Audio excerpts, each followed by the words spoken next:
el problema. Per tant, això que en dic morbiditat diferencial vol dir aquests aspectes, malalties autoimmunes, la manca de ferro, les anèmies, etc. Tot això són afectacions. A l'esbar d'ensaire, a quina hora és? Molt bona. A quina hora serà? Ho sabeu? No, la Mercè. La Mercè?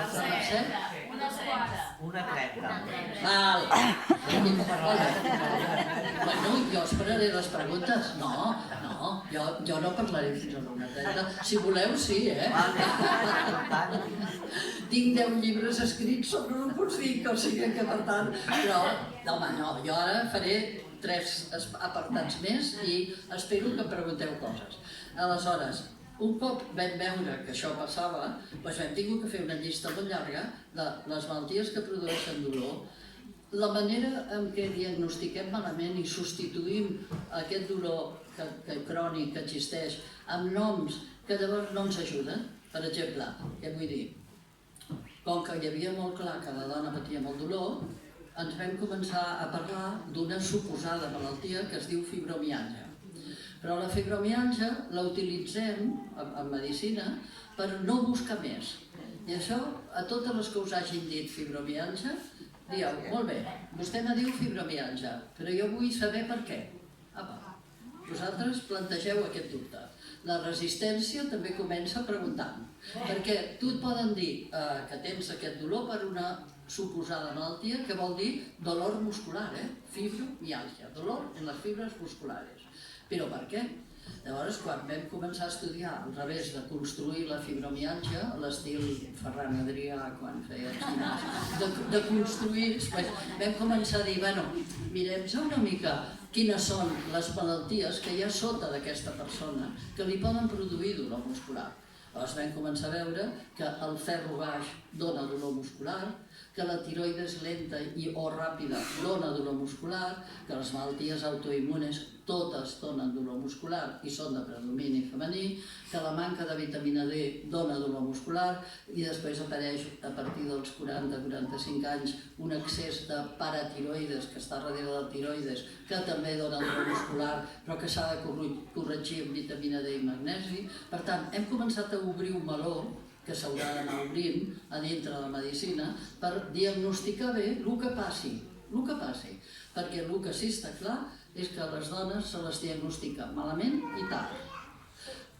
Tard vol dir que es tarden 2 anys i mig més de diagnosticar el càncer a les dones que als homes i 4 anys i mig més a diagnosticar la diabetes a dones que a homes a tota Europa. Això és un estudi fet a Dinamarca perquè ara les dones de la frontera cap enllà, de Pirineu cap amunt, sí que comencen a haver-hi nuclis de recerca, que és el primer que hem de fer, perquè per canviar tot el que us estic dient, no us desespereu, però hem de canviar la investigació. Si la recerca no es fa amb dones i homes, no aconseguirem saber per què passen les coses als dos sexes i com ho podríem prevenir. I això vol dir, per fer això, s'ha de poder diagnosticar bé, la qualitat de la recerca ha de ser bona, ha d'atendre els dos sexes, ha de mirar-los bé i ha de diagnosticar bé. Això us he de dir que va lent, però bueno, fa 30 anys, 35 ja, que la doctora Bernardine Healy, que era una cardiòloga dels Estats Units, ja va posar el crit al cel en un article a New England, alertant que les dones no els hi miraven les malalties de cor. Això ja ho va dir fa 35 anys i va fer un titular de la revista que es deia Síndrome de Yentl.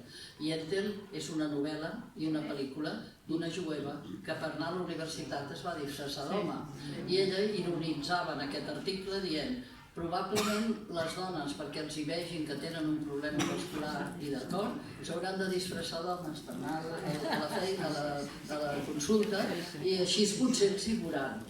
I de fet, en aquest moment, a les proves de formació de MIR dels nous estudiants, es fa una prova en què per diagnosticar una persona només li saps els símptomes que té. No li veus la cara, ni li veus el com és, ni la veu. Perquè tu diagnostiquis el que passa, miris l'electrocardiograma, te'l miris bé HPV, etc. I amb això puguis diagnosticar sense tenir el sexe, com també està passant amb les feines. O sigui, els currículums s'envien sense foto i sense posar el sexe. Perquè sempre que veus una dona a davant, fas un estereotip de gènere, que ja se sabia, i el metge ja comença a pensar que el que li dirà és poc important i a més quin rotllo. I a partir d'aquí ja no diagnostiques adequadament a un o a un altre. Per tant, en tota la manera en què fem la medicina s'ha d'impregnar de l'estudi de la diferència i de les desigualtats, perquè si no ho fem estem condemnant en aquest sens a tractar-lo malament. I per últim de l'exposició, com que es diagnostica malament, es tracta malament. I què vol dir això? Que en primera visita, digui el que digui una dona, és més probable que li donin un sedant o un antidepressiu a qualsevol consulta del món que li envien a fer una prova. Això també s'ha calculat i, per tant, s'ha de fer un metge o una metgessa o una infermera o una matrona que entengui. La matrona dirà, jo sempre atendré dones perquè està de partera, però vull dir, el que no pot és minimitzar el que li expliqui la persona. O sigui, els pacients i les persones que venen a consulta, homes i dones, han de ser atesos amb les seves diferències i els hem d'escoltar. Si no en sabem prou, també tenim que saber dir que no en sabem prou. Això ho sabem, perquè no ens ho han ensenyat, perquè les facultats de medicina encara no exigeixen que els catedràtics tinguin un currículum que introdueixi la perspectiva de gènere. No tenen aquesta obligació. Han de saber anglès, han de saber alemany o han de saber francès, i si poden 3 idiomes. Però els 3 idiomes, si no incorporen sexe i gènere, com si no hi fossin. Però no atendran aquestes diferències. I aquestes diferències aniran bé també per als homes, perquè els homes també han de ser atesos en les seves diferències. Doncs, què fem en medicina? Medicalitzem especialment a les dones amb psicofàrmacs. I aquesta és una, diries, antimedicina. Per què ho donem, aquests, perquè callin? Perquè no tornin a venir? I a qui li donem aquests psicofàrmacs? Diem que no és cert, però ja ho aniré podent demostrar si tinc salut, diem que tenen més ansietat i depressió. Però a veure, més ansietat i depressió, més que res més ansietat, és viure en una societat androcèntrica ens posa dels nervis, a totes.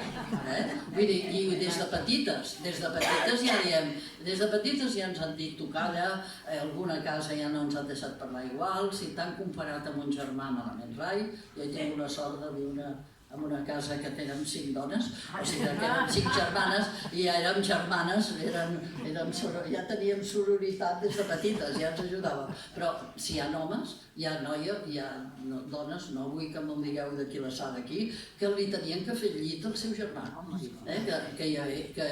el millor tall sempre pel germà, quan la que li faltarà fer-lo és la dona.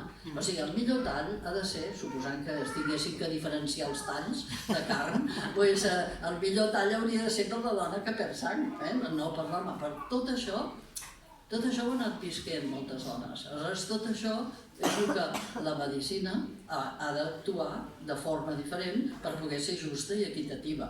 I de fet, comencen a haver-hi articles canadencs que diuen hem tractat amb injustícia i inequitat a les dones perquè no les hem tractat bé amb el ferro baix. Hem dit que el ferro havia de ser la ferritina,